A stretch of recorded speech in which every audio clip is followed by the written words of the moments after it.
Oh, snap. This is what I'm talking about.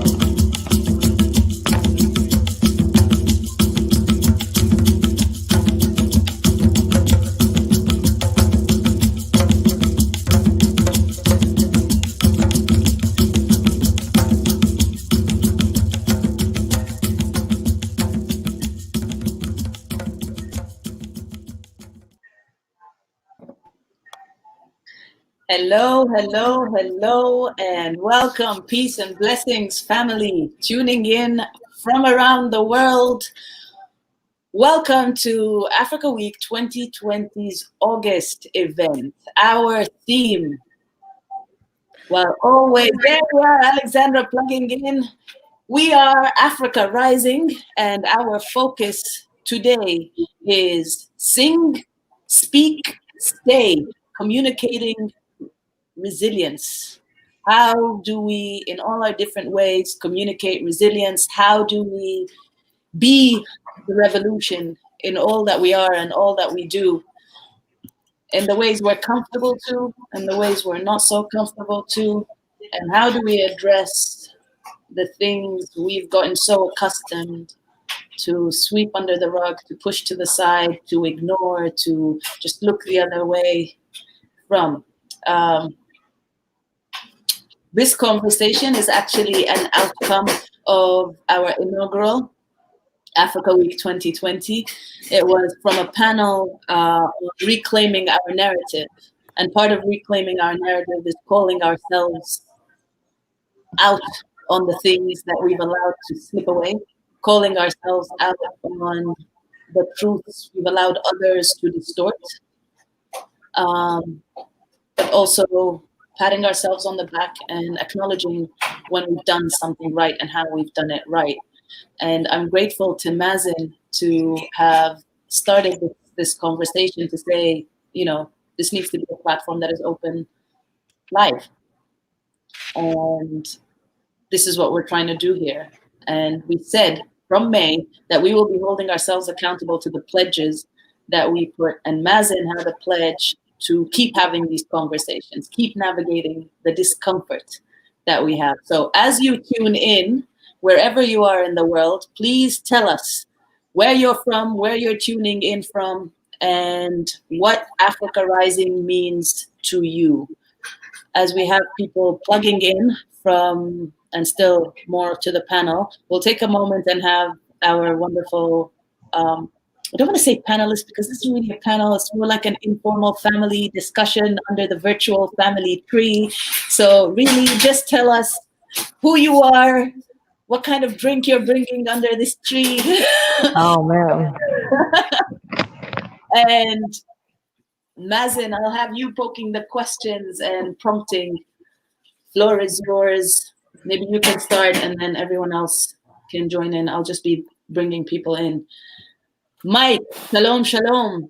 Where are you tuning in from? Tell us. Mazen, the floor is yours. I will mute myself. Thank you. Good morning and good afternoon, everybody. Good evening, wherever it is in the world that you are. So I am Mazen Khalil, and I am a poet, epidemiologist by training, biostatistician. I don't know. I just do a whole bunch of different things, but I just like to consider myself a human. I think that's where, you know, that's where I find most commonality with people. But I'm gonna start from my right, and we'll do introductions that way. I have Miss Inas. Am I pronouncing that correct? Yes, that's me. Okay. Please let us know who you are. Give us an introduction into who you are. Sounds good. Hello, everybody. Good morning on this side. We're in the East Coast. I'm from Maryland, from the continent, originally from Sudan. My career-wise, it's got nothing ever overlapping with Africa, but hopefully that we'll cross that bridge at some point. I'll marry the two. My background is in finance. And so that's where it's at. But my passion is, of course, anything that has to do with Africa and related to Africa. With all the recent events, just the world shifting now, I think is just the perfect time to talk about Africa rising and, all Black people rising. And I think, you know, now is the time more than ever to have these not just have these conversations, but actually like do something about it to bring in knowledge to Africa, power to Africa from all different dimensions, not just from within the continent, but outside of the continent. And hopefully these conversations that we're having here will kind of serve as just the starting point.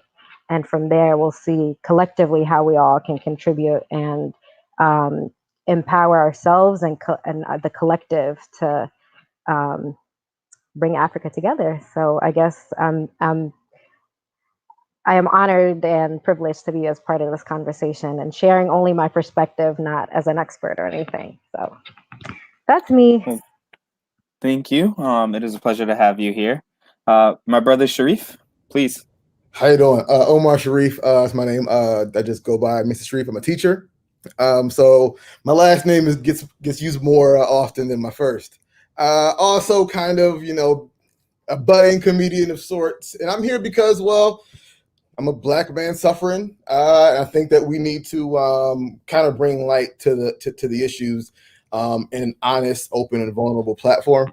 I think it's about time we kind of try to dig a bit deeper than I feel like we have. And I feel like this is a space where we can do that in addressing Black African issues globally. So let's move it forward. Yeah.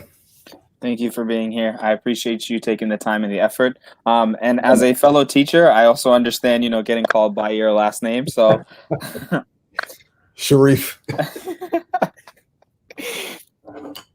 All right. Next I have Miss Alexandra Loves, please. Hello. My name is Alexandra Loves. I'm coming in from Portland. Hi, Diva. One of the co-organizers of Africa Week 2020, so you've seen my face a lot in the last 2 days. I teach spirituality, and I help people create the life they want by being who they are. And in order to do that, they have to know who they are. And that, because of the world that we're living in right now, is an ongoing focus and study. And so for me, particularly, I teach anti-racism from a spiritual perspective. And for me, particularly on this, for this subject that we're talking about today, what I have to offer here is that I did not grow up in this country. I grew up in Saudi Arabia, and I did not grow up with identities of Black or African American. And so I went through sort of over a decade when I did start to live here part-time. I went through sort of a long decade or more of sort of this identity crisis. And I am noticing around me in the last few years, as I'm on this side of the identity crisis I went through, that my friends, my clients, and the people around me who have melanin in their skin in the United States right now are going through something very similar that I went through. It's from a different perspective and a different historical background of their life, but it's something that at first fascinated me, and then I realized that, oh, I need to tell my story, and I need to hold people's hands through some of this and inspire people around that identity, and also interacting with blackness, white identity. What does all this mean? So that's what I'm bringing to the table today. And thank you for having us, Mazen, and thank you, Africa Week, for creating this amazing platform so that we can have these conversations. Thank you, Africa Week angels. Yeah.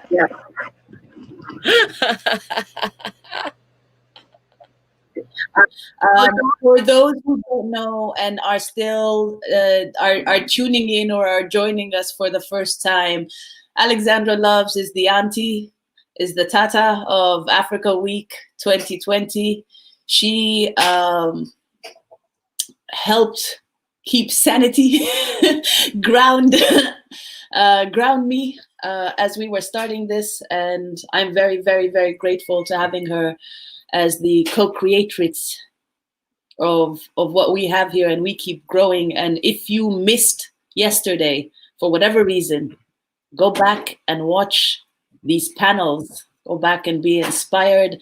And if you don't have time to go through the entire day, because that sister was there for 14 hours, Alexandra,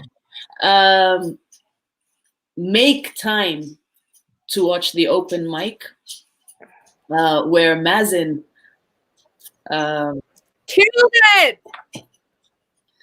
I have no words. What happened? Go and watch. Actually, I will find the link and I will post it in the comments. Encore. I promise you, it was a beautiful experience. Yes, absolutely. We have Ronelle here as well. She can also tell us a bit. Can you hear us now, Ronelle? Yes, I can. I'm so happy to hear you guys. Hi, everyone. Welcome back. Thank you so much. I am calling in from Cape Town, South Africa, so I don't have the benefit of natural light. Hence, so that's my aura. Wow, thank you for tuning in from South Africa. We appreciate having you here. Okay, so the conversation today is going to be a little bit of an uncomfortable conversation, and it's actually going to be about having uncomfortable conversations and being able to be okay in uncomfortable conversations.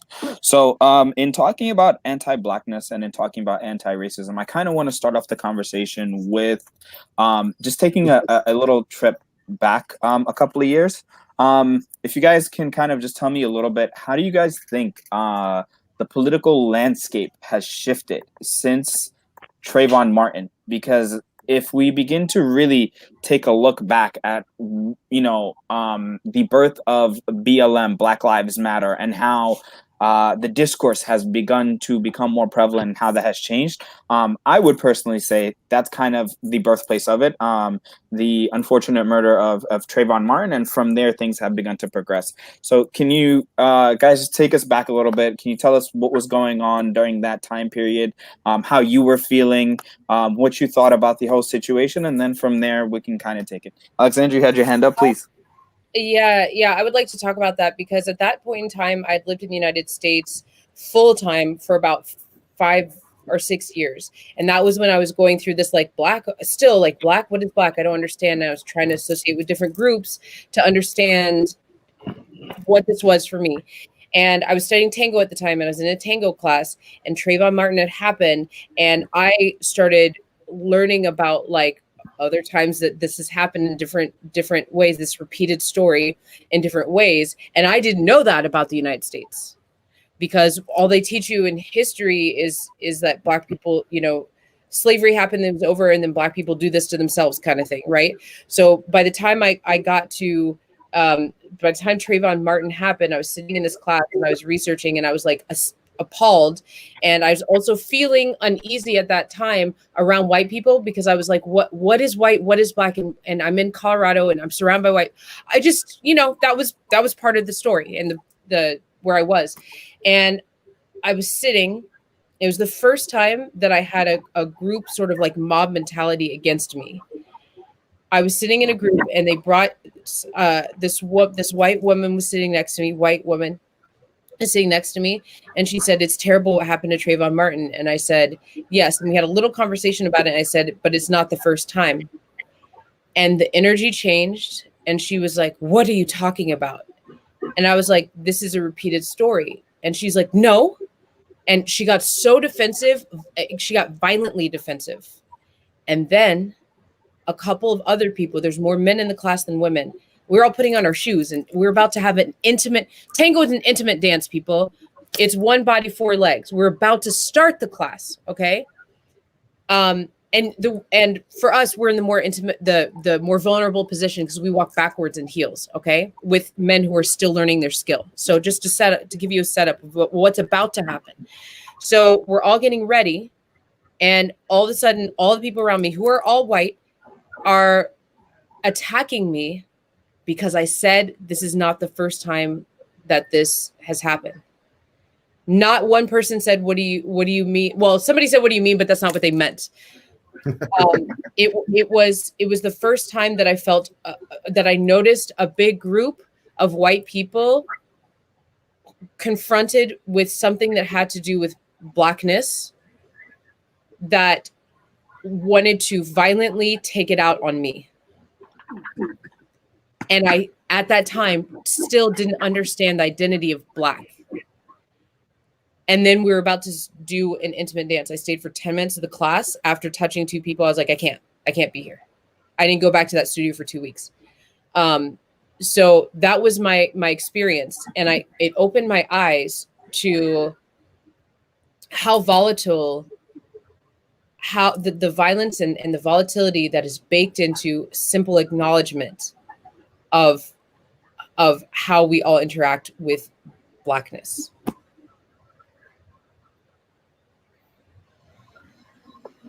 Thank you for sharing that with us. I really appreciate that, Alexandra. I kind of, you use the term Blackness and whiteness, so I kind of want to define these because I feel like that's the basis for the conversation. And so what do you guys think Blackness is? And then what is it not? And so we start from there, and then we'll go right back into the conversation about Trayvon Martin, just so that we can all speak the same language and have the same terminology, and that we're using the same terminology and people are kind of following along. So if anybody would like to define that, but before we do that, we have one more guest that we would like to introduce. Our guest is coming in from Kenya, our fellow panelist, fellow family member. Please correct me if I'm pronouncing this wrong. Is it Zaytun? Yeah. Zaytun shy. Zaytun, you have to unmute yourself. I'm sorry, can you hear me now? We can't see your Yes. There you go. Perfect. Please, can you introduce yourself for us? Hello. Please excuse my Wi-Fi, it breaks from time to time. And the pro tip of sitting on top of my router isn't working so much. So just have patience. But so my name is Zaytun, and I'm currently living in Kenya, but I was also born and raised here before I moved to the States in 2010, and where I met Inas and Dima, and much later Omar. Hi, Omar. So I moved back to Kenya in 2017 after I had enough of America, but that was generally my long-term plan: get educated in America and then move back to Kenya. So I'm currently working with a regional nonprofit organization that was started by Somalis in the northeastern region of Kenya since 2003. We've since then expanded into Somalia and Ethiopia, where other Somali communities are found. And we generally work on development programs in food and livelihoods, food security and livelihoods, water, sanitation and hygiene, education program, health and nutrition, peace and security. So we dabble in a lot of different things, but generally our programs are designed as cross-cutting programs where we have all types of activities under one project, looking to address all of those sector areas that our strategies focus on. So it's interesting that you ask how we define Blackness, because for someone who grew up in Africa, that was never really something we ever had to define. We didn't really even consider ourselves Black. We were just African, and the way we identified was based off on our tribal identities or clan identities, depending on where it is that you were coming from. So for me, as a Somali, growing up in Kenya, my clan or my ethnicity is Somali in the greater Kenyan identity. And in Kenya, there are currently 44 different recognized tribes. So we do have that umbrella identity of being Kenyan, and then from there on, we identify based off on the different ethnic communities that we all come from. Obviously, this diversity within one specific country does tie back to that historical experience of colonialism and, the drawing of borders, artificial borders in Africa where there was none before. So you'll find me as a Somali living in Kenya. I have Somali brothers and sisters living in Somalia. I have Somali brothers and sisters living in Ethiopia. And we have our own issues. So I don't want to get down that route. So for me, I think Blackness is something that I've come to understand being in America. It's now become a part of my identity, but it's a new identity for me. And it's still an identity that I identify with being in America more than I do even since my return to Kenya. So I think the best way I can define Blackness for myself is what I came to be upon my move to the United States, rather than what I actually truly consider to be a part of my identity. There's so much more that defines who I am as a person than my skin color. But it seems to be also something that I have to make sure that is recognized and is something that is respected in the environment that is America, which is currently not a very respectful environment to my skin color. So I think that's what I would say. Wow. Thank you for that. And just really quickly, for my fellow family members, this is not by any means like a structured conversation. If there's anything that's been said that you feel like you would like to jump in, please do so by any means. You don't have to wait for me to call on you, because I see the gears turning. So if anybody wants to add in anything at any point, please directly just jump in. You do not need my permission to speak. I just want to put that out there. So I guess, as you know, kind of in opposition to kind of Zaytoon and as I know almost is like, I am American born, like born in America, raised in America, and like my experience with Blackness honestly is new also, because it's not something that I grew up in a house that was like Muslim first, so we kind of like focused on religion and really just kind of empowering ourselves that way. So Blackness is kind of new to me as well.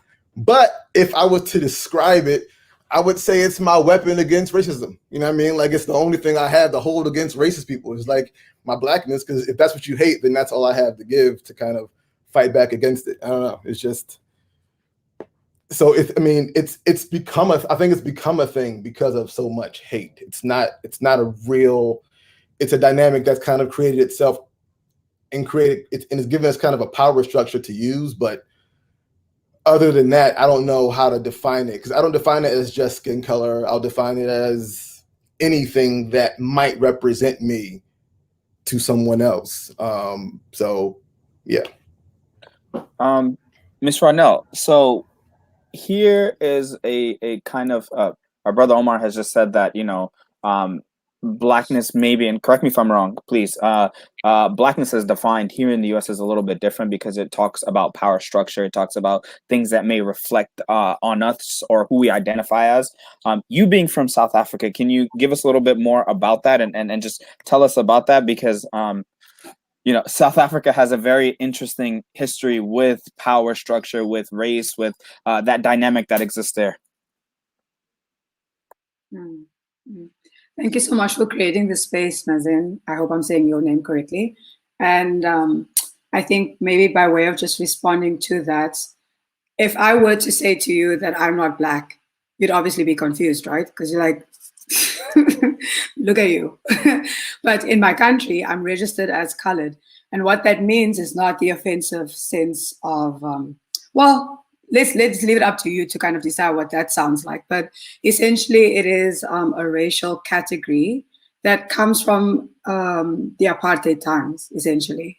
So the only way, and you're talking about like using race as a power, right? That was exactly the structure that was set here. It's like, if all Black people are going to be united, then the white minority won't be able to survive here. So just think about that. So it's so deeply divided. Like, people really still think of themselves as like separate and different. And when I walk into a space, I still need to constantly remind people, I can't say that I'm, if I were to use the phrase like, hey, I'm Ronald and I'm Black, that would almost feel a little more like, it's almost like, it sounds like a show. more than if I were to step into a space and say, my name is Ronald, I'm registered colored, but I'm politically Black. It means something very, very different. And so it's a constant having to introduce and reintroduce yourself into spaces, especially political spaces, especially spaces that are not generally created for us. South Africa still has, I mean, you have to understand that we have parallel histories to the US, but it's not the same history. We have had 300 years plus of systemic racism. We have had 26 years of so-called democracy, meaning that all people could vote, or all people can vote. And in this time, we also have a situation where the ones who are in power, seemingly in government, are people who look like us, right? And so, you know, when you start thinking about like power and using race as power and all these different things, you know, is it just about power politically, or is it about power resources? Because the people who actually own things in my country don't look like me, and they are the minority, you know. And so how do you start thinking about redressing those kind of issues? And so I think when I think about Blackness, it does feel like a bit of a foreign concept for me too, or a new identity, but it's definitely a political identity. You know, and when I think about myself as a Black woman in particular, I also have to think about like the deeper seated violence and marginalization that comes with that as well. And so how do I use my kind of political position as a woman to create space for others and to create a sense of, I don't even know if we can use words like equality, you know, but like, how do you create a space where there would be an even plane for us to start having a conversation? And I think I'll close off there because, I mean, if I were to start thinking about the Black Lives Matter movement, I always think in years. And so in 2012, my daughter was born in the very same space that we had our longest labor strike, where our current president was actually involved in a process of allowing police to kill minors who were just fighting for, I don't know, just like a regular wage, you know, to survive, not even to thrive, to survive. And when you start thinking about things like that, and you start thinking about then, you know, hearing instances of violence being meted out to men in the US through the same powers that be, you know, through the police, you start, you know, it definitely has a definite trigger effect for us, or at least for me. I won't speak for my entire country, but in 2012, we had police firing two people who are unarmed, a group of Black men who were working as miners. In 2013, Black Lives Matters, as you say, is born with the tragic violence taking away of like a young life at the hand of a police officer. And then you have to start thinking about the fact that this is not the first incident. It remains not being the first incident. It continues to happen. And so I almost feel like Black Lives Matters is a constant reminder of how we have to think about our space and our place and how we need to kind of move the pendulum and the things that we need to do to move that pendulum. Thank you. Thank you for that. Dima, go ahead. Yes. A perspective that we don't see, and I'm reminded here with something Jean-Michel said in the launch of Africa Week 2020 in one of the panels that led to it and led to his involvement with Africa Week 2020. For those of you who were not part or did not tune into our inaugural event, Jean-Michel is the co-founder of I Debate Rwanda, and he brought life into our event with the kids that he is teaching, coaching on how to debate, how to navigate very serious topics in a rational and emotional as we may be, non-emotional manner, so that the what we're saying goes through. And what he was saying, and maybe more to what Zaytoun was saying also might definitely resonated with me, is that when he came to America, he had this emphasis on him being Rwandan. He's Rwandan, he's Rwandan, he's Rwandan, he's Rwandan. until it took a moment for him to realize that it didn't matter what country he was from in Africa. For anyone seeing him walk the streets in America, he was Black. And that moment of realizing those two facts and what it meant to moving forward was important to him, and as it was for me. And I don't think I actually know where the moment is exactly. I don't think I'm ready to visit back there. But we have Jara with us who tuned in, and I just want to say, between Omar and Inas, who will have to leave us shortly, and I do want to appreciate and thank you for taking the time, because it is Eid and it is time to spend with the family, and you are choosing to, well, and Mazen and Zaytun and whoever's taking time, and from the family tuning in as well, to be here with this virtual family, as opposed to not just the physical one, but also reaching out to our extended family around the world. I give thanks.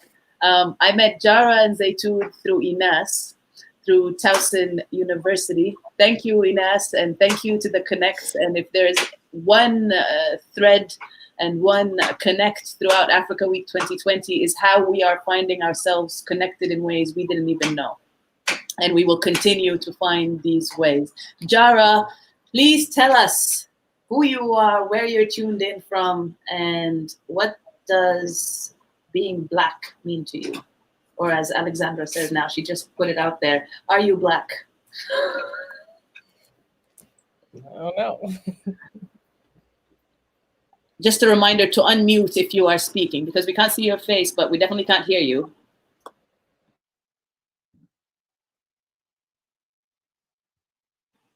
Jara? Psst. Jara, you should unmute yourself.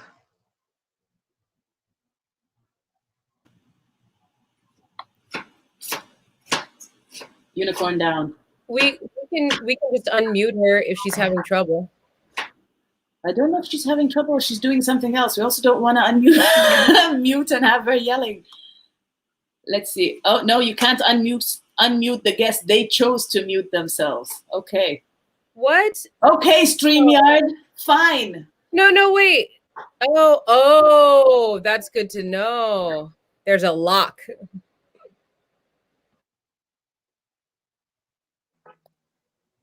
Okay, so while we give time for Jara to get set and to contribute to the conversation, I know that Inas and our brother Omar have to leave, so I want to give them a chance to kind of share their input also.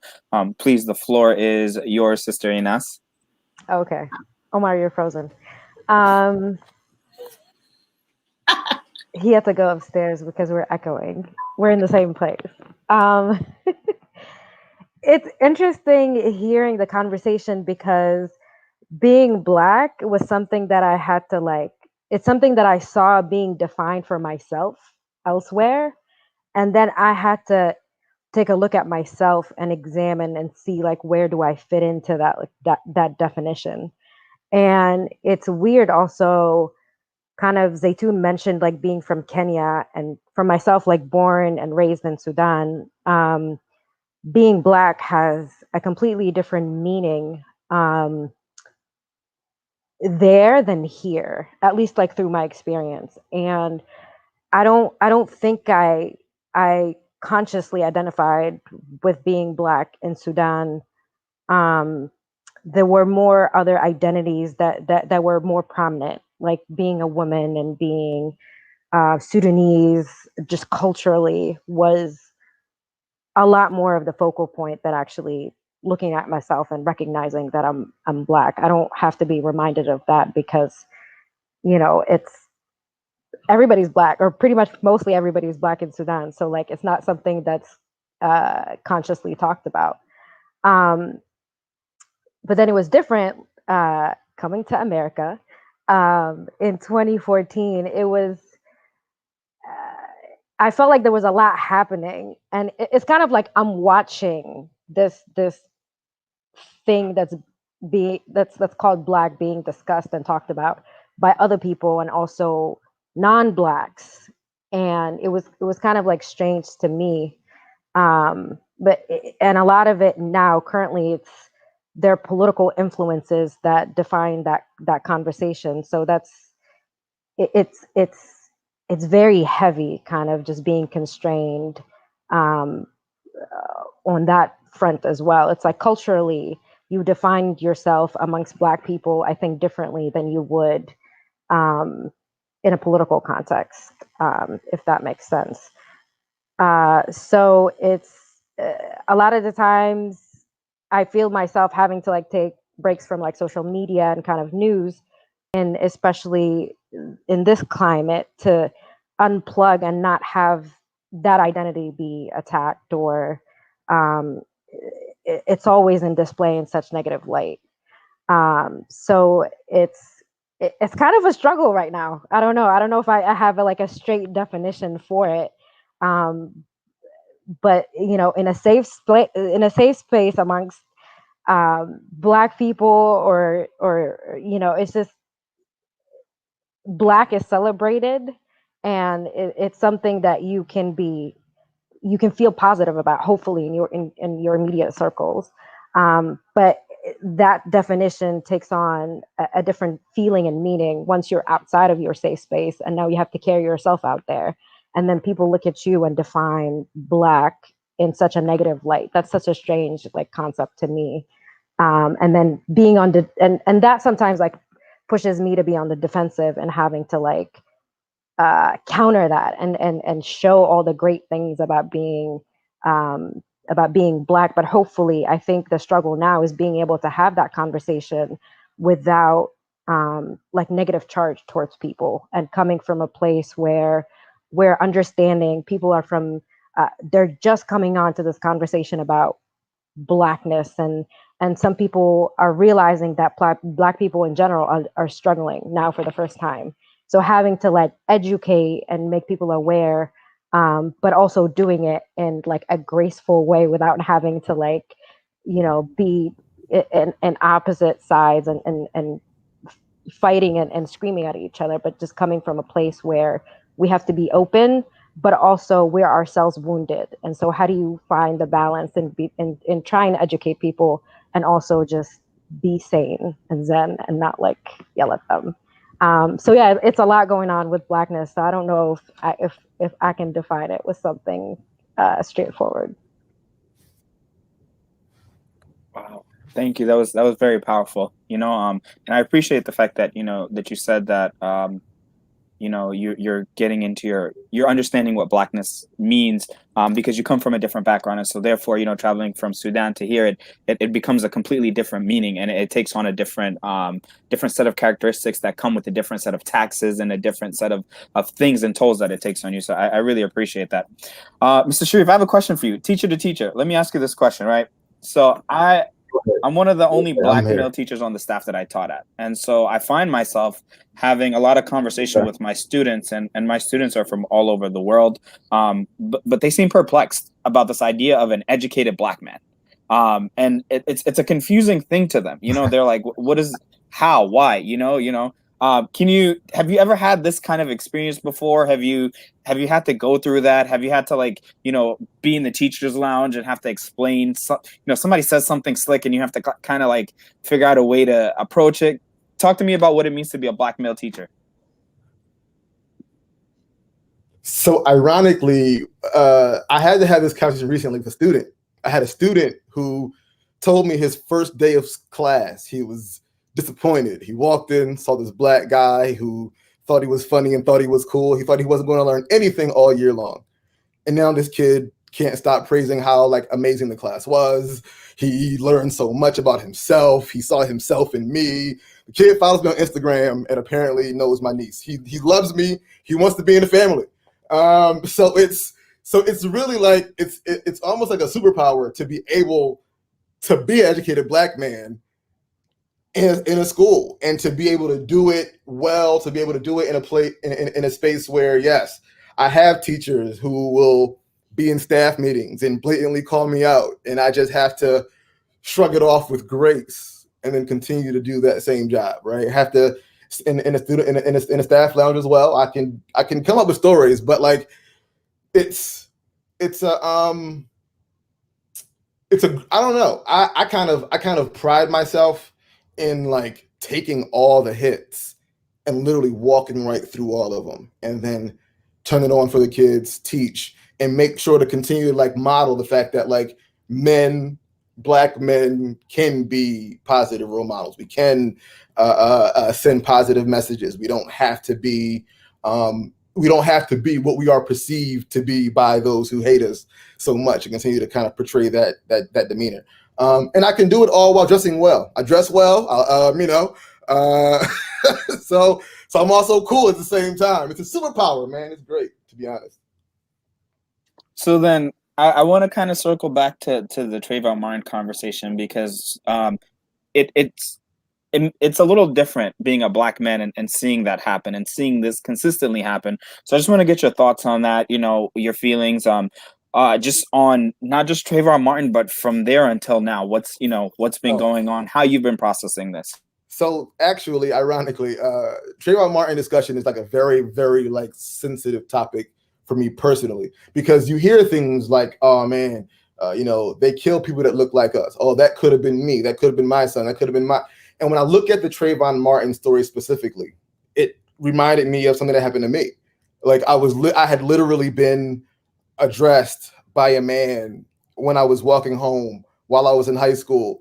And he stopped, rolled his window down, asked me a very inappropriate question that I won't say here on Steve Jobs' internet. And I ran. I got out of there, right? Literally, I get to the next corner, another man stops, asks me a question, and it shook me. I never told the story. I never told anybody the story. For like 15 years, I didn't mention it.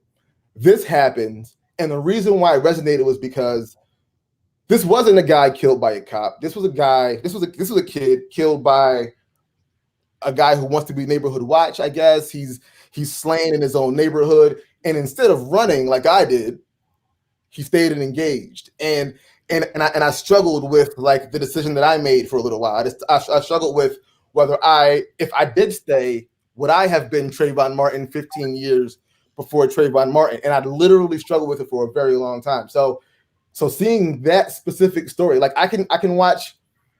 I mean, every one of these stories is disheartening and really graphic to watch, but that one hit me personally. So, and then of course I work with students that look like Trayvon Martin. So then that kind of like revved up my teaching game a whole lot. So even more of those blows that came, I was walking through them even harder. So to me, when I look up right now, I'm like, things are moving way too slow for me.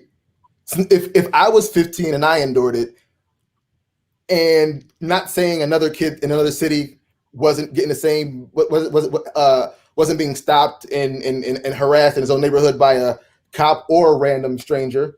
So just to see these things continue to happen and people to deny that it's a reality, it's disheartening and it's infuriating. And I stay in the house more because of that than the virus. So like so I would like to see some real change where it really looked, sounded, and felt different. I just don't know where to start. So, I'm hoping to get some ideas. I'm gonna keep going back to class and trying to, do my superpower thing there, but I need new ideas. Wow. I'm blown away. I want to thank you for sharing that story. I know, as you said, that's a very, deeply personal thing, and it hits you a little bit differently when that you've experienced something similar and seen somebody, lose their life as a result of it. So I give thanks, and I thank you so much for opening up to us and sharing that, not just with us here, but with the greater, broader family as well. This internet, I just. Careful what you say. Careful what you say. We do have a question about that student who asked. We're not going to ask about the identity, but Ronell was asking. Well, her comment was, it's important to know if the kid was Black and white, because in her context, the whiteness is knowledge and intelligence, and Blackness not. So this student was actually Black, the one this year. Ironically, I will give you a story. He was Black, thought I was going to be a waste of time teacher, all these things. just to kind of, I had a substitute teacher one time years ago, and her child was in my class though. She was white. Her child was in my geometry class. Before she was my teacher, my co-teacher, she hated me. She had her son pulled out of my class, told the principal she didn't want him in my class. 2 years later or a year later, when she finally like subbed with me, she went back to the principal like, oh my God, he is so amazing. He is so good at what he does. She had forgotten that she went to the principal 2 years prior to have her child put out of my class. It's just, she had no idea what I was as a teacher, had no idea what was going on. Just the demeanor, how I wear a backwards hat on the way into work. You know what I mean? So like, it makes people uncomfortable sometimes, but it's superpower, man. And whatever they'll figure it out sooner or later. You guys, I feel another T-shirt coming up. I feel another blackness is my weapon against racism. Omar, if you don't stop, you'll have your own line. We have stopping. Ironic. Don't stop. She's my manager. She handles all the finances and everything else important. Very true. For those of you who are not following or haven't heard earlier, we've said it. There have been such amazing nuggets of wisdom that have been shared and spread through Africa Week 2020 from May until now, and I'm sure we'll be hearing more. And some of them have ended up on Post-its, color-coded Post-its on my wall. Now, a few of them are on our website, which we'll be talking about later, which Alexandra created from scratch. Can we take a moment and give her a shout out for all the DIY she did for that website to be done? Yeah, so when you're saying something and you see me writing, I'm taking notes, not just because we'll be coming back to hold you accountable for the things you say, but also because it might end up being on a T-shirt. Oh, I'm praying for the T-shirt. I'd love to add something to this. So walking while Black, through this life while Black. And that's when I first came to this country. I was here part-time. I went to boarding school, and I went to a segregated boarding school in Massachusetts. And because I didn't grow up with the idea of Black or African American, and I didn't grow up in this country where that might mean something personally, but then also there's the stuff that it means from the outside, like people you run into on the street and whether you run or not, or how you interact with cops. So I didn't have any of that. As a matter of fact, there were many times in those days where I was like, as a high school student, partying and would talk directly to cops, look them in the eye in Wyland, okay, and not even think that there was going to be a problem, and there wasn't. Bless my ancestors. Thank you for taking care of me. Right? I've always walked with composure. When I would see things like there was this campaign that happened I started seeing it last year. I think it's made its rounds a couple times of like women's campaigns and also Black women's campaigns of don't move out of people's way on the street. Have you guys seen this? Okay. Right? Like keep walking. People always are expecting me to run into them, blah, blah. I never had that. People tend to move out of my way. That's just the way I walk. And I notice little things. I notice that the more on the days when I'm sort of like digging into the stories, these lynching stories, these hearing about the incarceration, when I'm feeling this tremendous weight of what Blackness, the imposed Blackness on us, when I'm starting to feel that and I allow it to start to integrate with me to be an identity, I do notice that if I'm not very mindful about the way I allow it to integrate with myself, I do notice I lose some of my composure. I do notice that I get less powerful in my conversations about racism, anti-racism, identity. And so I'm not saying, I want to be clear for those of you who are following, what I'm not saying is that identifying as Black is bad. That's not what I'm saying. What I'm saying is that there is something that comes along with some layers of the identity of Blackness that if we're not very careful, it can cause us to play into a story that comes with it. Does that make sense? And I want to say that okay, I'm going to end it there.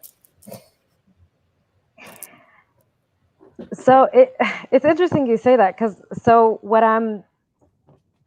that makes me think of how Black, like back to the conversation about how Blackness is being defined by others about us.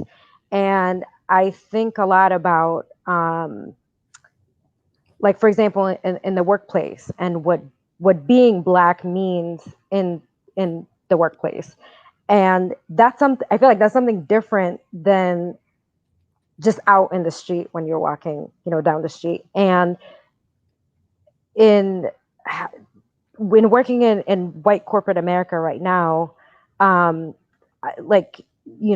are certain things that as a Black woman, you try to present yourself a little differently than how you would carry yourself otherwise, in terms of just like appearance, like your hair needs to look a certain way, or like you need to like quote unquote tone down certain aspects about yourself in order to like fit in and be part of like this larger normal white overly white environment.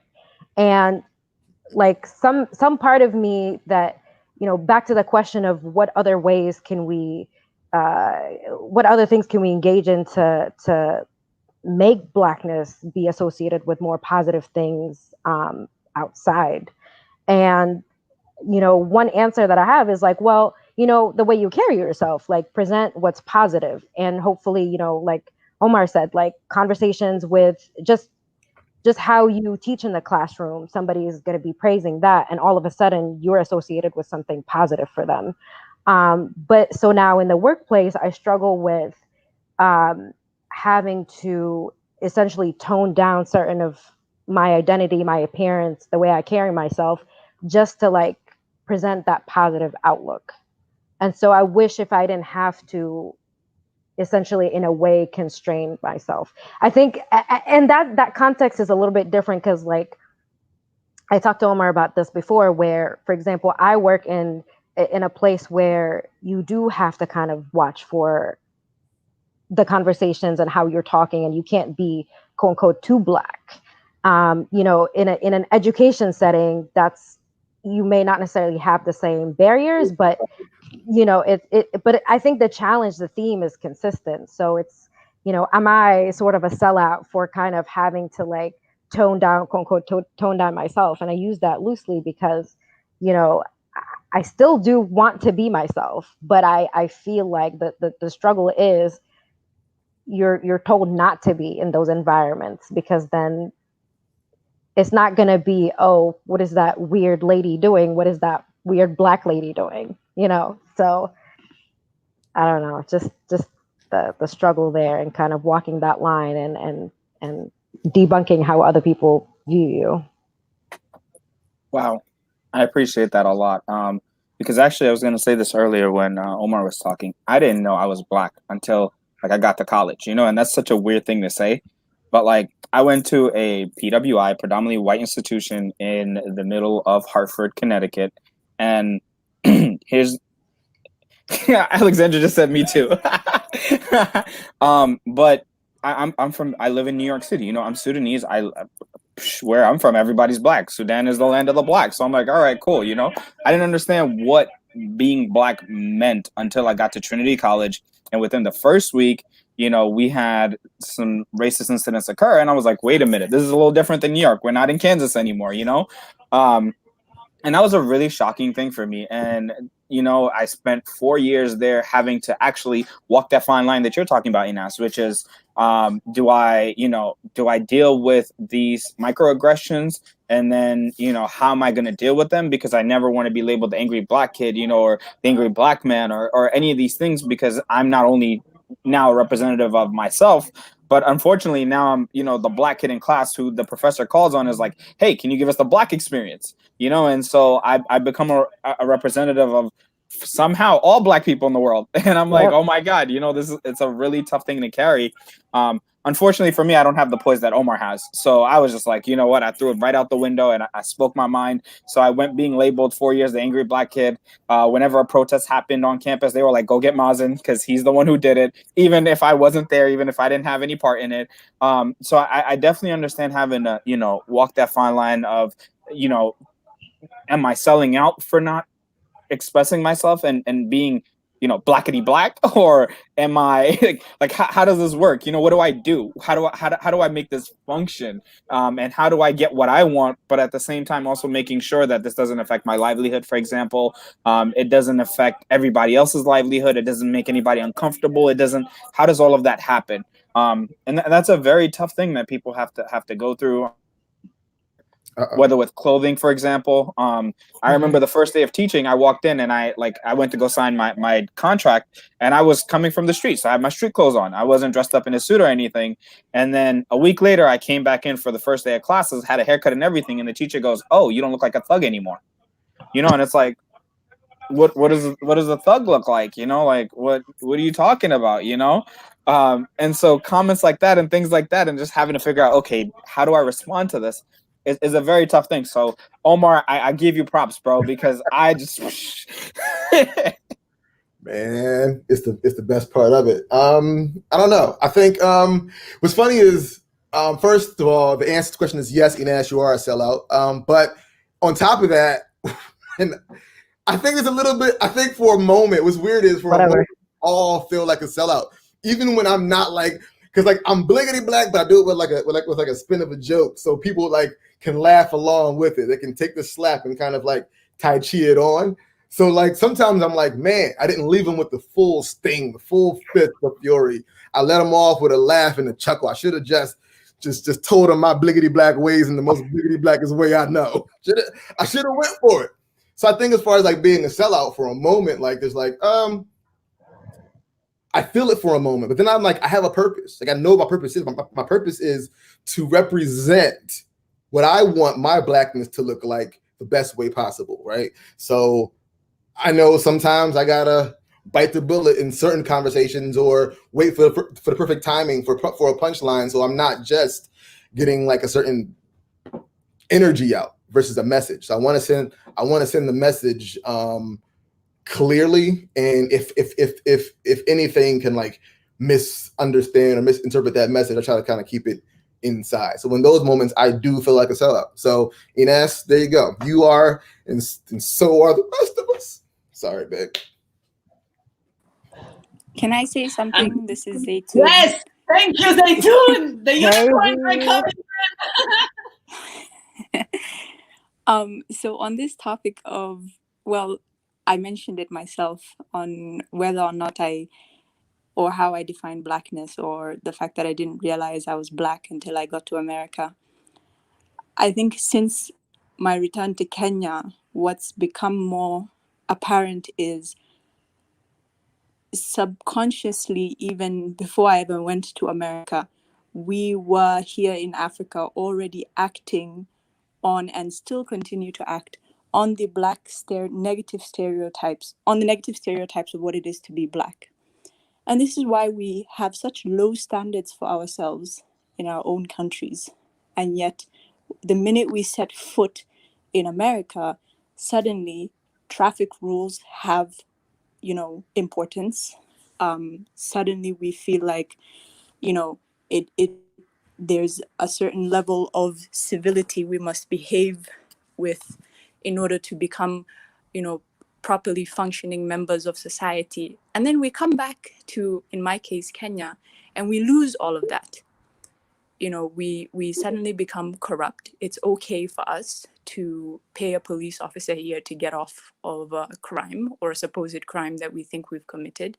Whereas in the United States, we would be questioning such as, well, let me not get ahead of myself there, but we would be at least, a little bit more outraged at the idea of having to bribe a police officer to be able, for a crime that you have not committed.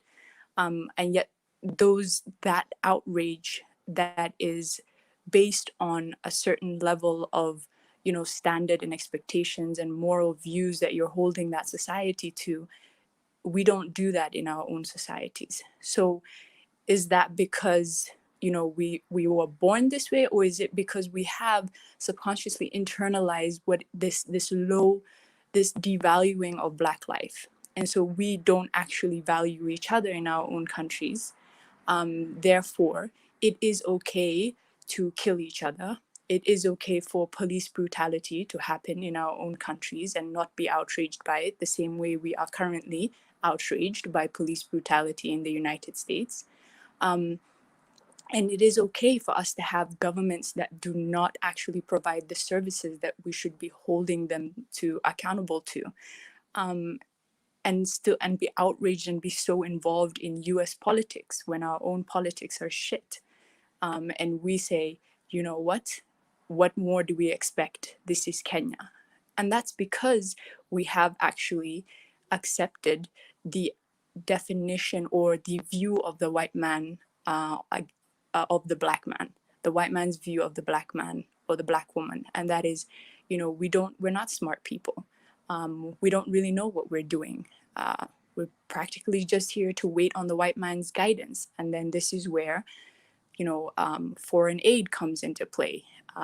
I walk into offices every day with meeting, a new white savior telling me what strategies I should be taking to be able to make the life of that Somali woman in the community that I grew up in a lot better, because clearly I don't know the struggles that she's going through, even though that's the same struggle my mother went through, and my grandmother went through. So I think maybe it is that America simply brought to our consciousness the identity of being Black and how we actually allow ourselves to be defined by the white man's definition of Blackness, even in our own country. And only after having returned to the United States, and I do have a lot more of that confidence that I developed only after I've returned to Kenya, with the confidence that I developed in the United States, being around other Black people that are more outspoken, am I now only starting to see in our own countries how it is we are actually acting on that Blackness. And this idea of, in Kenya or in other African countries, being Black isn't something that we really identify as. It is something that we should start identifying as, because it is the unifying factor amongst Africans, except for, some, within the North African region, but it is a unifying factor of sub-Saharan Africa. The Black skin color is what we need to start looking at ourselves through. That lens is what we need to start actually embracing and saying, I am Black, I am proud, and these are the standards that we're going to start holding ourselves to, because we are human just as everybody else, and we would like to have a better life for ourselves. So I think now, being back in Kenya, what I'm trying to do to change the situation is make sure that everyone else around me sees themselves as the Black person that is in fact being persecuted in the United States.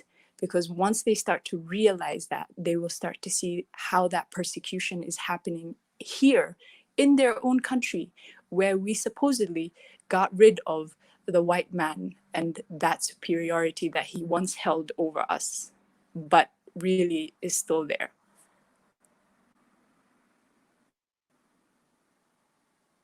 Yes, yes, yes. And in going back to getting rid of it, we couldn't have gotten rid of it. And this is why we say we need to reclaim our narrative. And in claiming and reclaiming our narrative, we first and foremost need to acknowledge our own failures in failing to go back and do our due diligence in how this history actually played out. When we stay and we celebrate Independence Day in Sudan, that happens to be the 1st of January, along with, I think, about everybody's birthday. I was just going to say, along with about 66% of all the fathers of Sudan. what are we actually celebrating? When we say Sudan was the first country to gain independence in Africa, what does that mean? It's not, Google will tell you it's Ghana. Ghana got independence a year after Sudan. So don't believe Google and everything. We're just gonna pin that there for a second. But this independence that they speak of, this independence that we take pride in and find maybe it kicked the main puppeteers out. But what happened is whoever came to take over, whoever did the kicking out, didn't actually do the kicking out. What they did is they said, leave, we will keep practicing what you've taught us, but you can just, you can watch your legacy from your place, not from here. That's really the only thing that happened. Because if we look at the policies that continue to govern us as a people, the policy is one of appeasement. It's to appease those we technically, apparently gained independence from, or took our independence from. But what is happening right now on the continent is more dividing and conquering. It is more, it's worse. It's even worse than having or being colonialized because they look like us. Because they look like us, they speak like us, and we believe that they are here for our own interest. We believe that they are doing it for Africa. We believe that they are doing it for us.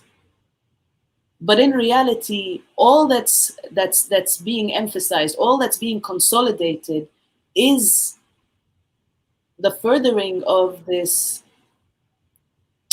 self-inflicted mental slavery, because we are believing that we are not worthy of more, that we are incapable of doing more. And I think, Zaytoun, what you said rings so true to the heart of why we are having this conversation and why we are saying, scaling the discomforting or scaling the comforting and discomfort or every way it comes, is because these conversations, we can't have them. How are you going to sit here and tell a Kenyan or an Ethiopian or a Nigerian or a South African, shame on you for being racist here, like in America? I'm speaking from Maryland now. How are you going to tell them, oh, look, you're being racist against the people here? Because they'll come back and they say, we can't be racist. We're Africans. We're not. Yes, you can be racist. And for the longest time, we have not been comfortable to call out our own in how we are treating each other, just so that we're not uncomfortable or awkward or risking this relationship that we hold dear.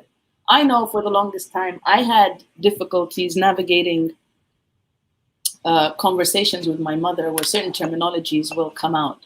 And some of the Arabic speakers on the panel will know what I mean. And in all honesty, like, as I said, I've said this a lot, my mother to me is the embodiment of Mama Africa herself. But if sometimes you hear the words that come out of my mother's mouth, you're just like, how are you saying this? And it's just, they are words that have become normal. Then they're just part of our everyday vocabulary. And we don't want to acknowledge it. We don't want to say that. We don't want to tell our African brothers and sisters that, do you realize that you are actually not embracing our diasporan brothers and sisters, and you are treating them like they are not African enough?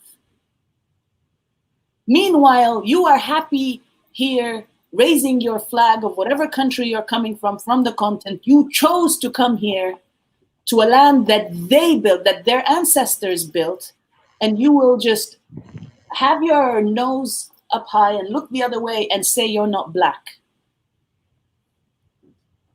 You know, in my state ID in Maryland, and for a while I took pride in that because I felt it was like one-upping the system, and I actually took it from my sister. My sister was, I think, 17 years old when she was coming to start university in Minnesota. Dima, just want to remind you, you're on Steve Jobs' internet. You got to be careful what you say about that state ID. Steve Jobs is dead. The truth is alive, and the truth will stay alive. And if they have an issue with what I'm saying, they know where to find me. Yes, they do. Hey, man, we're friends. You know, Look out for us.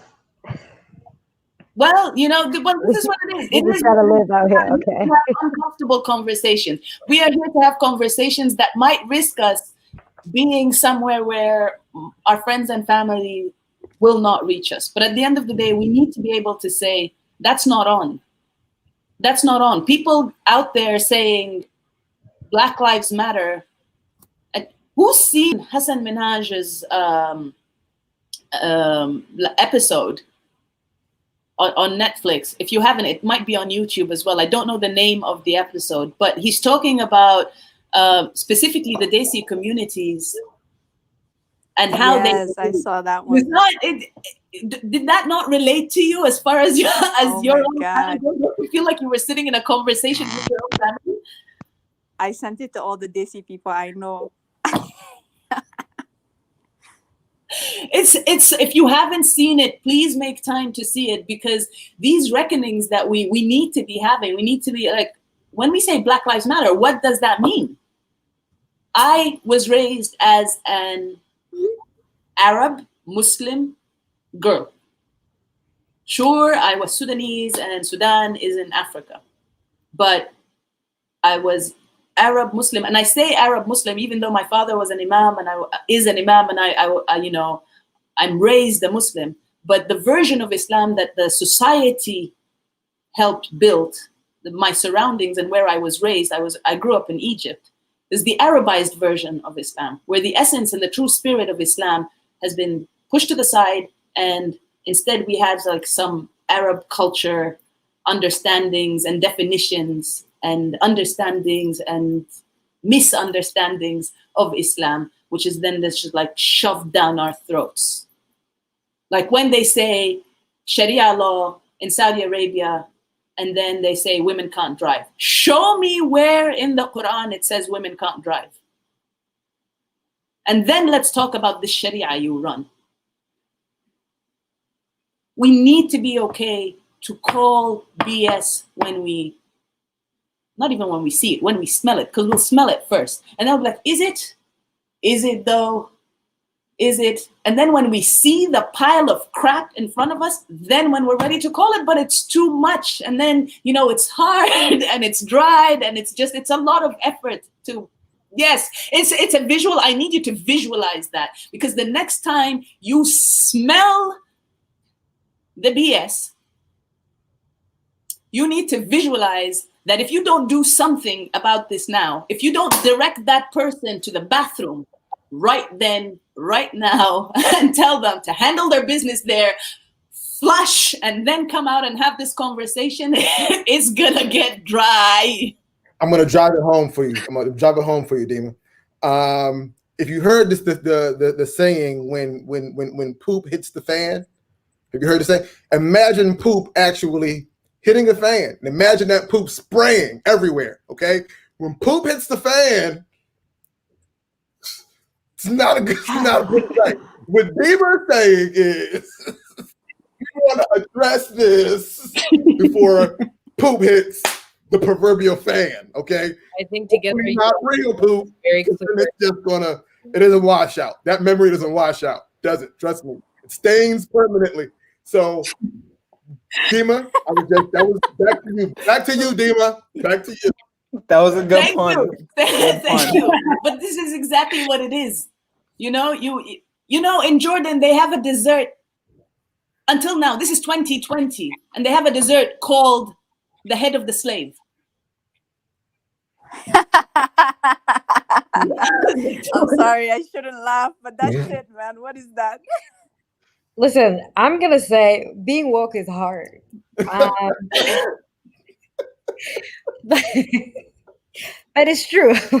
I think that sums up that. But like, Grab the hose. as much as we laugh at that, but I think especially when addressing a lot of things culturally, I am very happy that like now being woke is a thing. It's an in culture. Like people are referencing it, people are recognizing it, hashtagging it, you know, and like it's almost priding themselves for being more open-minded, for knowing more, for seeking knowledge. And it's genius branding. I mean, I don't know where the term, at what point it caught on, but like I think it's great because now there's this collective effort in holding each other accountable for challenging certain perspectives or certain words in our cultures. And like what you're saying, Dima, is echoing for me. Like there are a lot of terms that we say like culturally in Sudan, in Arabic, like that are really messed up. They're really racist.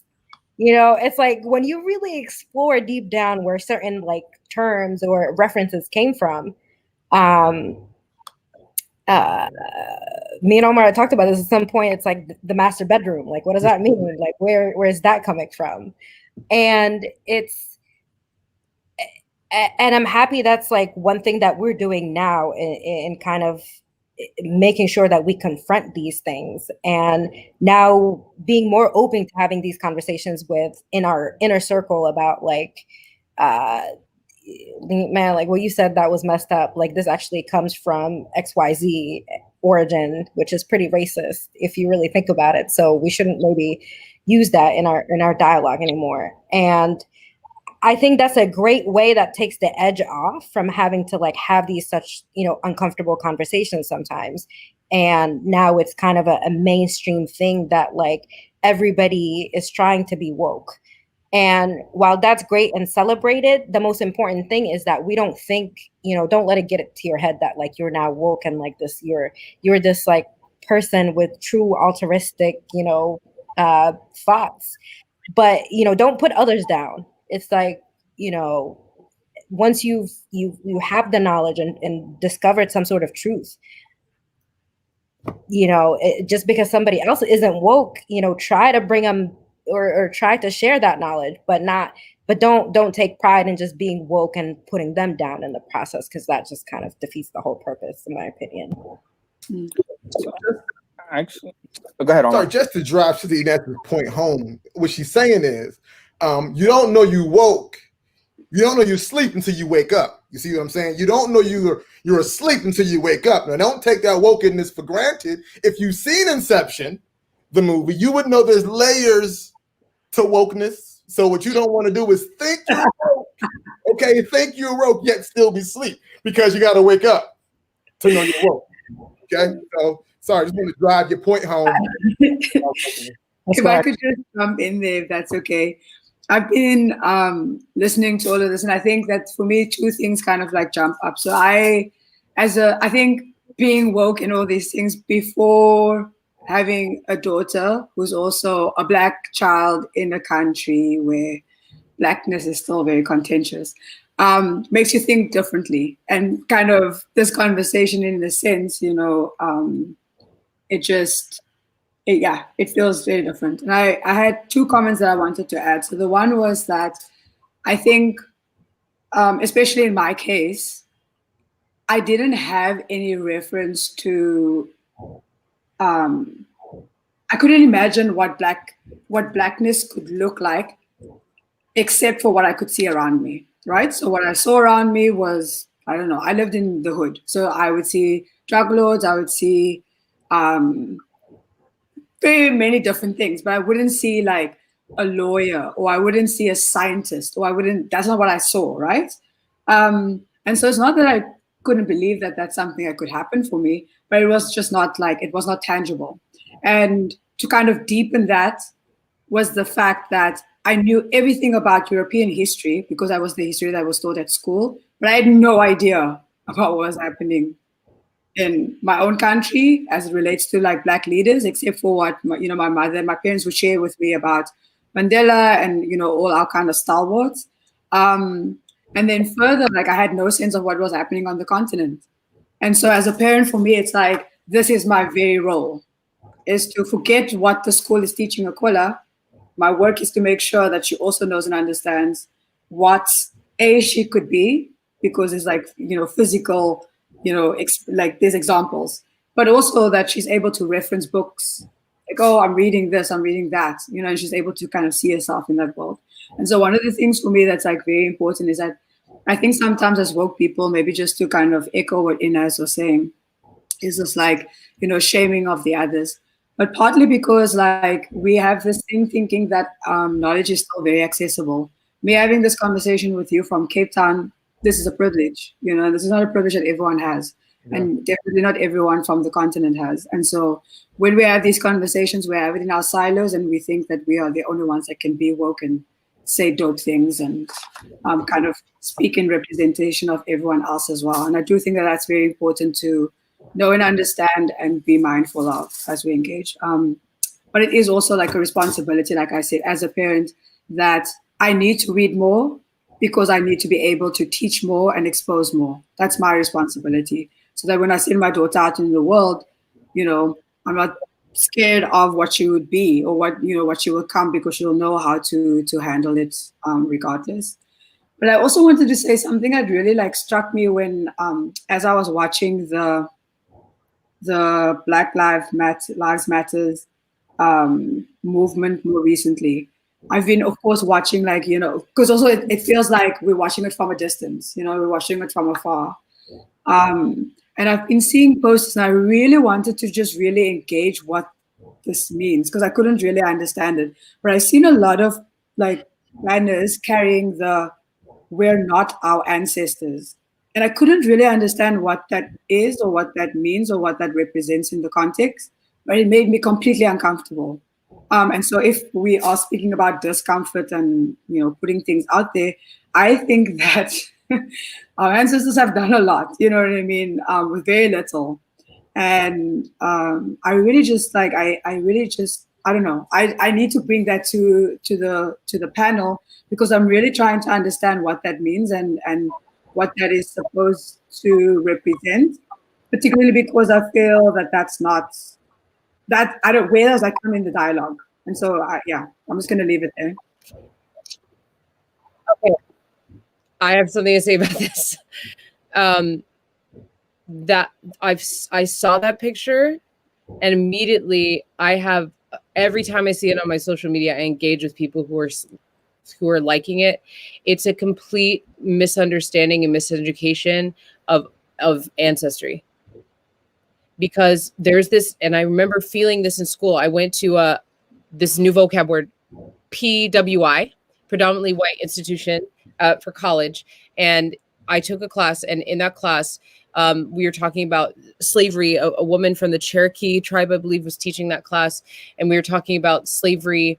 And this kid who has the same color skin as I do stood up and he said, how could those slaves have sat there and done nothing? How could, if I was in that situation, I would have fought the white man and I would, all this stuff. And we were like, yeah, I think some people did that, but also remember the context of just basic self-interest and survival. Some their kids were being held hostage. Some of them were drugged. Some of them were sold on death if they didn't go on death of their family. It's just like all this context that people don't acknowledge or understand or want to learn about. And so when I see a sign like that, I see sort of I see someone who doesn't understand their ancestry, doesn't understand what happened, does not understand the history of their people here in the United States in the last 400 years, but also what came before that. And so it's a really disheartening sign, and it's even more disheartening that it traveled, because also just on a spiritual level, it's a complete disrespect because to get to where you are, to stand and to be able to fight, your ancestors are with you. To the fact that you're alive in some of these conditions, there are some ancestors who are obviously with you.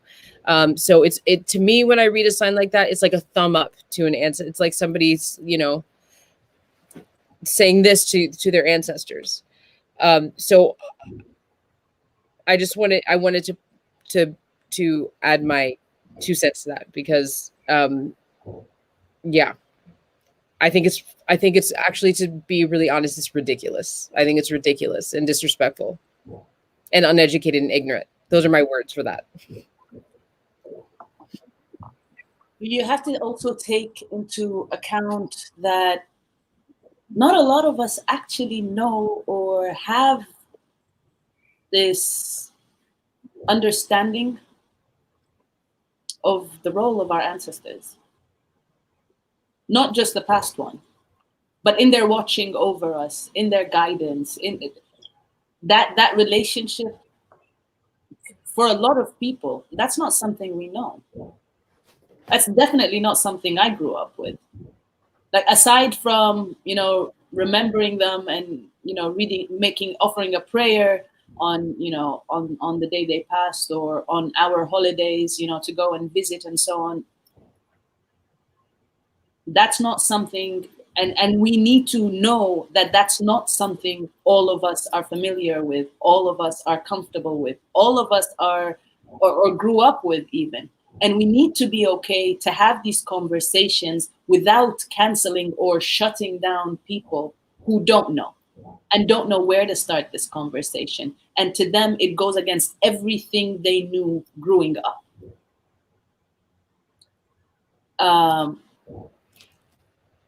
I agree with that completely. And I also think it's important to call it, like you said, bullshit. I think that we can call the fact that they don't know, or what led, or the reasoning that led to them not knowing, we can call that. We can't call the fact that they don't know BS. Yes. It's this, and we've had this conversation with the division between North Africans and Africans, and how Pan-Africans, or the rest, like the non-North Africans, view and engage North Africans, because there's somehow this understanding that North Africans are these Arabs who don't want to be African, right? And it may be the case in some cases. I grew up as I said, I grew up as an Arab Muslim girl. I grew up in Egypt. I didn't know who Nkrumah was. I didn't know who Malcolm X was. I didn't know who Martin Luther King was until I came to America. And I came to America as a 15-year-old starting university.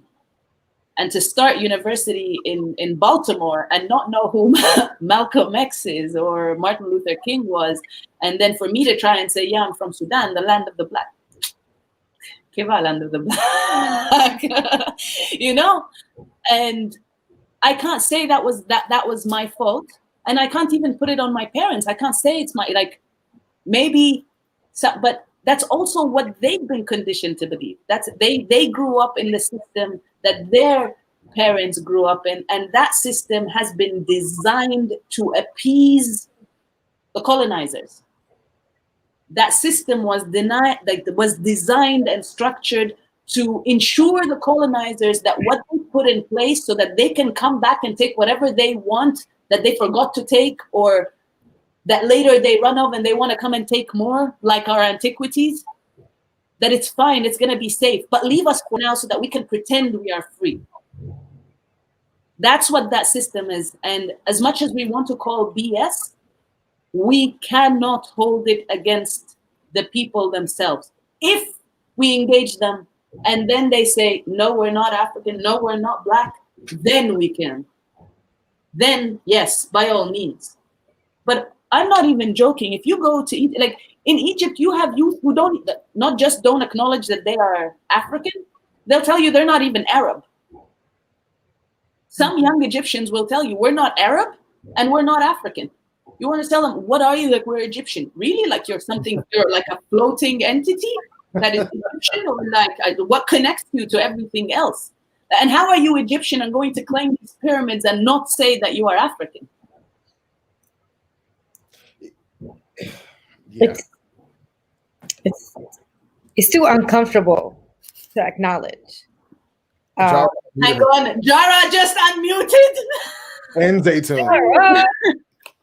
So sorry, you guys. I was on the phone. I was listening, and then my sister called, and I had to pick up. And I heard you guys saying Jara, and I was like, oh my god. But anyways, I'm so sorry. My name is Jara Sabali. I am from the Senegambian region, West Africa. And I came to the US in 2008, where I met Inas and Zaytun, and we've been friends ever since. Really loving this conversation and where it's going. All the points you guys have made, really, really great points. And I love where it's going. And I was actually hoping that we could address this new Wakandification of Africa.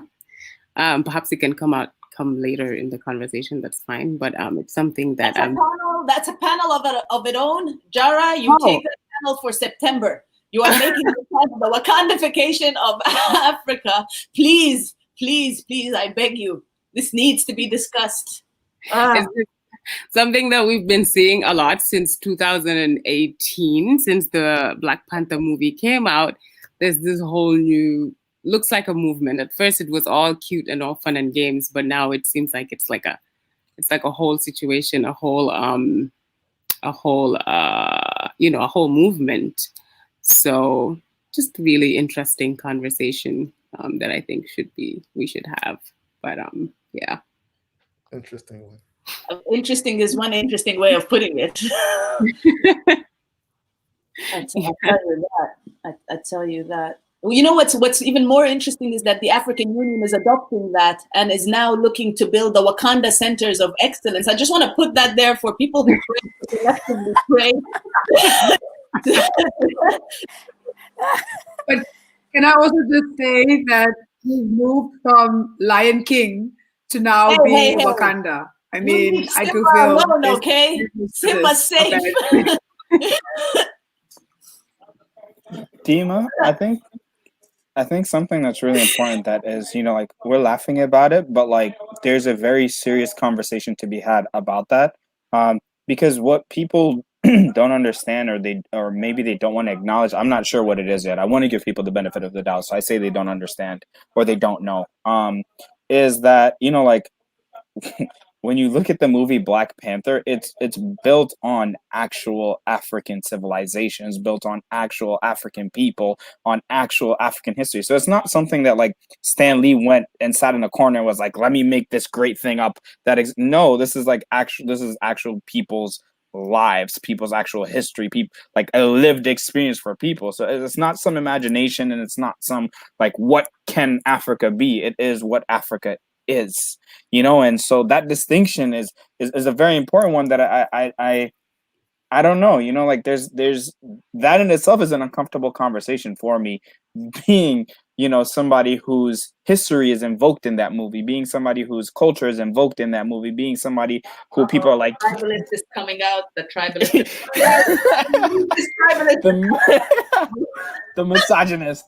But I actually wanted to go back to the comment actually about North Africans, and about just splitting apart and those types of things. And I want to acknowledge actually my own fault in that. I actually had a conversation with a white South African, and I was like, "You're not African. What are like? Get out of here! You don't sit at our table and talk to us about African politics. Go over there somewhere."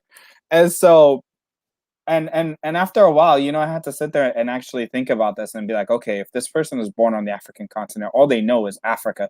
What else are they but Africans? It goes back to the conversation of like the Egyptians. How does that work? And so I myself have to think about, okay, if we're calling certain people not Africans, or if we're calling certain people North Africans, or if we're classifying certain peoples, we ourselves are guilty in that conversation of splitting and divisiveness, And so it comes, like, you can't be a Pan-African and be like, we can't include South Africa, we can't include Morocco, we can't include Egypt, we can't include North Africa in this conversation. It doesn't work, you know. It's not a truly Pan-African movement at that point. But now that goes to say, you know, and this is kind of the comment that I was all getting back to about cancel culture, you know. Are some people worthy of being canceled? Like, do some people deserve to be canceled as a result of, one, like, not acknowledging? Here's where it gets to. It gets back to, like, the idea of, like, if somebody is not willing to learn and is asleep but doesn't know that they're asleep, you know, and you've taught this person, is there an issue there? Do they now deserve to, like, not be part of this conversation? Do you have a say in this conversation anymore? Is your voice, does it matter in this topic? How does that work? And that's something that I've been trying to kind of gamble with and kind of and process along with and work through, because, you know, if we're teaching and we're teaching and we're teaching and you're refusing to accept, I can't do anything but then move on to the next person, the next vessel who is going to accept. I can't waste my time in trying to teach and teach and teach and I mean, sure, like, as a teacher, yes, I can, you know, that's my job. Yeah, but after almost slipped up there. I saw you looking at me, so I have to be like, yo. And You know, if you're moving on from someone, it's not canceling, is the first thing I want to say about that. And the other thing I want to say is we talked a little bit about this yesterday, in that there are this idea of those who have interacted with a certain energy or wisdom that have created the relationship to that energy or wisdom, and everything surrounding it, whether it's, you know, there's culture surrounding it or whatever. And there are holders of the space that understand how it goes, understand how to interact with the new energies, the intermediate energies, the how we know how to hold space for those who are newly wanting to understand this wisdom and apply it to whatever, or the skill, right? And so, you know, me being somebody who's online a lot and I make a lot of videos, and me, somebody who's also a teacher, I find that and I've been accused more than once of canceling people who will come into my space, my home, my temple of this knowledge and wisdom that I'm holding and teaching, and that is open for those who are curious. Even if they stumble, they can come in and they can learn, even if they cause offense, if they're open to continue to learn, like, oh, okay, like I didn't mean to create that here or whatever. If they're open to learn, and if they start to, if they have, if they're committed to understanding the energies of what's going on in this house and whatever it is that I'm creating here, then that's great. But if they're coming in with like this, if they're coming in with like, you're wrong because, if they're coming in as with the attacks or the bullying, if they're coming in with I want to learn, but they're just saying it and not actually doing it, then oftentimes I'll ask them to go, and that's not canceling. Especially if they, and they're on an online space, if they're coming in that way, I'll often just block, you know, and I'll block people I've known for 30 years. And they'll ask me, you know, you're canceling me. I'm like, no, you came into my house and you threw shit on the fan. So now I have to hose it off because I tend to the community that's in the house. I have to clean all my friends. And it stained everything. And it stains everything. And you've taken my energy away from what I'm doing. So yeah, I blocked you, friend of 30 years. We can be friends outside of this, but this whole idea of cancel culture, I think we have to look at it on person to person basis, because especially in the online space, it's very easy to say cancel. This is cancel. You're canceled. Cancel. But I don't totally believe in cancel. I know that there are people who have lost jobs. I know there are people who have had some sort of canceling go on where it really has impacted their lives. But I think that our opportunities, no matter how you're living your life, whether I like it or not, are infinite. And so I don't really believe that cancel culture is real. So can I just drive home to the Love's point? What she said was, if you're not woke enough, don't come up in here with that mess, okay? If your levels of wokeness aren't ready to elevate, don't do it, honey, because when ish hit the fan, it don't wash out. Sister, what were you saying? Back to you. And I want to say yes, and I leave you in peace. And the invitation for you to go, if I'm blocking you, if I'm saying no, it's an invitation to go somewhere else too. It's not bye and fuck you. It's not bye and here's my judgment of you. It's just, this is my house. I don't want you in my house. This is a clear boundary. So are we talking cancel culture or like building boundaries between people who may not I'm saying that how I'm seeing people interact with cancel culture, which is what's Mazen talking about is I'm seeing cancel culture being applied to many things, and I'm saying that I don't believe that cancel culture is a real thing. I think there's a spectrum. I think there's a boundary where it makes sense to say no, don't come into my house. And I do think that there's sometimes people are just like in their sort of discourse and they're just like, I don't like you anymore and I don't like it and I'm going to come after you, right? I think that happens as well. But the idea that someone can be canceled, look, George Floyd was lynched. He died. He's not canceled. His spirit lives on. As much as people hate the things that came up around him, right? His spirit lives on. I just don't think that cancel culture, I think it's by case basis when we look at it. And I think it's a term that is instantly divisive. It didn't even take time for it to be divisive. I think it's instantly divisive because I think it's not truth. That's how I feel personally about it, but I'm still exploring. Sure.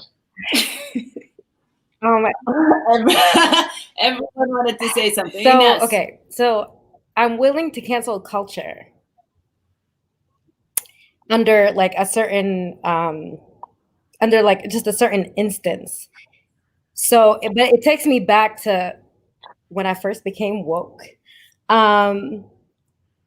So I'm laughing because it was back in college. I remember meeting people from all over the world and people who identified being African with being African, that at first coming from Sudan, like 4 years ago before college, I would have been like, no, you're not really African, because to me, African looked a certain way. So meeting, for example, Indians that lived in Kenya and were born there, and now they call Africa and Kenya home, and they identify with being African. And now, we've got Chinese babies all over in Africa and them growing. No, I mean, it's humorous, at a certain level, but it's actually like, it's very true. Like, this is part of their identity. And who am I to cancel it or put a stop on that and be like, no, I'm not some like culture police where I have that authority to like say and take away from your identity that you identify with and be like, no, you're not. So, that was challenging. I did have to kind of engaging in these conversations and what African means to you. And, Renel being from South Africa and, African in that context, can also include whites, just physically, being white, and you can identify with being African. I think on an individual level, I don't think I would be able to cancel culture, just as whoever, if that resonates with somebody and that's what they identify with culturally, how they grew up, I don't think I'm in a position to cancel that. But I think I'm willing to cancel it on kind of more on like a corporate level or some sort of like an entity level. I think about cultural misappropriation and kind of, companies or capitalizing off of like what Africa is, and kind of, I think of, for example, of like Coach at a certain point, they came out with bags with certain African fabric and print, and you had people from back home kind of making that on cents, which is being paid not much money, and now how much does that Coach bag sell back in America? And I think that's where that's where I have a really hard time in kind of allowing kind of. We call those culture vultures. Those are called culture vultures. They eat off the culture. There you go. Thank you for finishing my sentence, Mr. Sharif. So I think that's where I have a problem with. Like, that's where I'm willing to cancel you. But on an individual level, identify with what you want. But I think once you've kind of used that as a means to capitalize off of it and make money off of it, and not really giving it its due attributes and due course, and kind of acknowledging the people that actually, came up with that African print, or the sources of where things are coming from, and just using that and borrowing as your own. And that's where I'm willing to cancel culture. I think I agree with Alexandra, and it's a case by case situation to be assessed. I know in my case, I was absolutely canceled because of my last name, because I grew up in Egypt. In my attempts to join the Black Student Union, or in my attempts to learn, or in my attempts to join forces with any of the groups or the organizations on campus, I was not welcome as Black. I was told, we're not even entertaining this conversation with you. You're not it. That you can't sit with us was very, very real. And it keeps coming up. And what that then does is that it turns, I was genuinely trying to learn. And what that did is that for a while, it just pushed me away.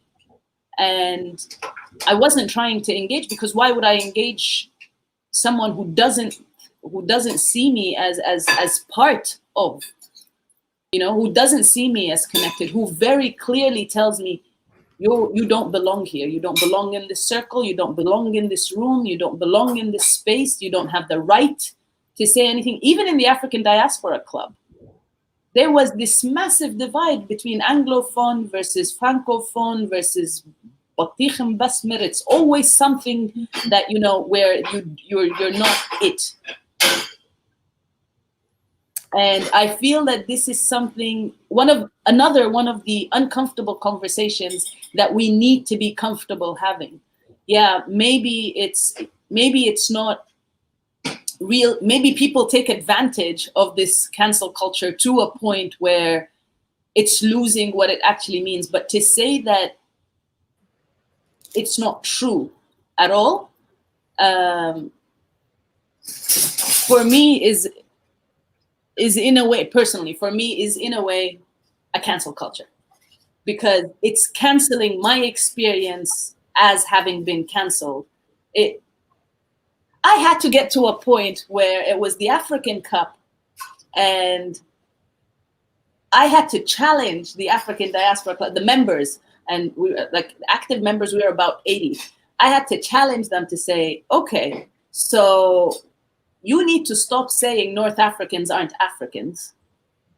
And you need to start acknowledging that Egypt is part of Africa and Egypt is Africa. I grew up in Egypt, and that was something I really identified with. I had only lived in Sudan for 2 years.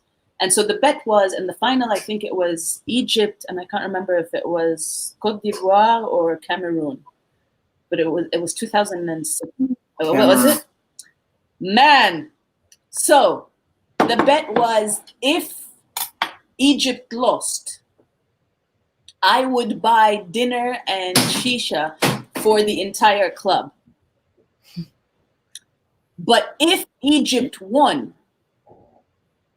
all of them had to wear T-shirts that say, Egypt is African and rocks Africa. Whoa. And yeah. Oh, and it was really going to be painful, because our brothers were eaters. And to get dinner for 80 something members of the African Diaspora Club, every penny I worked for at that Modern Languages Lab was just going to be evaporated. So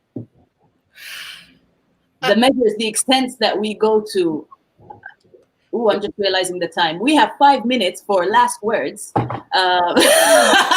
I just want to say, I think that we might have a different idea of what cancel culture is, and it goes back to the definition, which is why I'm saying I agree on it being a case by case basis, because what it might mean for one person differs from what it might mean to another. How it was experienced by one person differs from how it was experienced by another. How someone perceives it as a concept itself. Like we had the Nubia Initiative, and I haven't been speaking as the Nubia Initiative, I've been speaking as Dima, but the Nubia Initiative for Nubia Day had an event on the 7th of July, and one of the people who tuned in had a personal issue with some of the speakers and literally hijacked the entire day with comments and comments and comments and comments that anyone else was coming in with something to add or learn was canceled.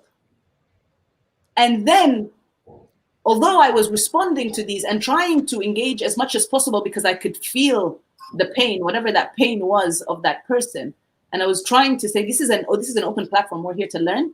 And so when I said, okay, can we just make time for the other comments to come through? The first thing that was thrown in my face is that I am silencing that person. I'm being silenced! I'm being silenced! I'm being silenced! And then on Twitter, and then on Instagram, Dima's silencing me. Dima's silencing me and allowing the misogynist that we have here on this panel, Mazen, shame on you, Mazen, to speak. And that is, again, misuse of that concept, of that space, of that term. But again, it goes back to the language and what a language means and what a certain word means to every person. Family. And to think we didn't, people were supposed to be on this panel for like half an hour, hop off, and three other minutes. But the conversation was really good, that we ended up staying, and now we have to go explain to our family why we were an hour and a half late. But I think they would have canceled them. You canceled them. This was a canceling of their culture. We might get canceled. We're going to get canceled today. But it just was a pleasure talking to all of you. I definitely enjoyed it a lot more than I thought I would. And I think these conversations need to happen. And we all have perspectives to share. We're not experts, in any of this. And I think just having the dialogue and the space for it and people to participate and comment is amazing. So I thank all of you for your unique perspectives. And I definitely have learned, I'm going to take away some stuff from here. So I appreciate all of you. And it was really nice meeting you guys. If I may, I just want to drive home to Nessa's point. I want to say, everybody, we gotta go. We gotta go. That's it. We gotta go. We need to get you a shirt that says like "Point Driver" or like. Okay, I want to leave on this one. Go to our Africa Week 2020 website. We have the Reach Out Fam tab. I think now we know the title that goes with Omar. I just want to leave on this one quote. This is my last thought. I love this quote. Culture is coded wisdom that has been accumulated for thousands of years and generations. Some of that wisdom is coded in our ceremonies. It is coded in our values, is coded in our songs and our dances and our plays. Wangare Matai. I just went to... That's Kenyan. Oh, good. I'm sorry that I said her name wrong. I'm sorry. It's okay. Matai? It's okay. Matai. Oh, I was close. I was very close. Yeah, okay. Yeah.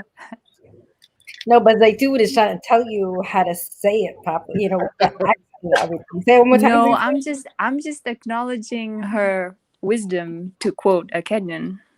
Talking about wisdom. Maybe if I could, I just want to say thank you again for this platform, and just to say also that if this conversation is not uncomfortable, we're not doing it right. And I feel that there may be more spaces, more things to explore, because this is definitely not the end. And I think the more we create these spaces, the more people are able to add and to think and to share, and to learn, because that's definitely, kind of what I'm also leaving with. And also to allow yourself to be challenged, but we also need to think about what that means when we leave. What does it look like? Because I think that we also create spaces where we constantly share and give, and so at what stage do we also think about how we work collectively? And for me, that's kind of where I want to be. I really want to be in a space where I can work with Egyptians, or I can work with people from the diaspora in ways where we can talk through these things, but also in ways that we can build. Because I think ultimately, I always find myself in spaces where growth happens, but it's certain people that's looking out for themselves. And I'm not talking about people who look like us. And so we need to get to a space where we could be those ones driving things forward. So I'm excited for that next conversation to happen. I just really quickly want to thank everybody, especially, people who are tuning in, not from the US. I understand it's really, really late where some people are. So I really want to appreciate that. And I really want to thank you guys for taking the time to, be part of this conversation, to be invested in it, and to offer your wisdom and your advice and your experiences. So thank you guys for that very much. I guess I'm going to leave everybody with actually a verse from the Quran. And it's one of my favorite verses. And it says, "We created you to be different tribes so that you may get to know each other," and I think that is definitely a principle that I'm going to try to keep pushing forward and continue to try educating people on that, so that we can build and that we can continue to grow with each other. Thank you, Mazen. If you can, please put that quote in the comments so that it stays with this panel, with this conversation for anyone who watches it later. Family, our next panel is starting now. So if you have a last word, and I mean a last word, feel free to say it. If not, and you are staying on, stay on, refresh this page. Our next panel is Once Upon Our Language. And it is the importance of communicating resilience. And how do we communicate resilience if we don't speak our language? How do we communicate our own resilience if we don't speak our language? That's deep. Mm-hmm. I'll get you for that later. But yeah. Mashallah, mashallah. All these great panels happening late at night. So I just want to ask one thing: is everyone's Mazen really a misogynist, or is this an inside joke? What's the deal? I don't get it. I'm the biggest misogynist you've ever met. A massive one. I'm a tribalist, a separatist, all those words you can possibly. An elitist, a divisive elitist, and an ethnocentric maniac. This one. Exactly. I look forward to meeting you in person. Inshallah, one day. He's embracing the cancellation. Mashallah. Inshallah, one day, Mazen, we'll meet each other. The cancellation. All right, guys. Please, please, please stay tuned. Let's have this. Let's keep this conversation going. I look forward to a follow-up to it in September. We will be reaching out to you. And if you're staying on, please stay on. Refresh the page as we go live with the next one. We have 5 minutes to go live on the next panel. So thank you to all who joined us, to those who tuned in. Lots of love. Bye-bye. Blessing. If you are working on revitalizing an endangered language, stay on and hop on to the next panel with us. Math is an endangered language. Well, you know where to find us. Bye. So family, stay tuned. Peace. Bye. Peace.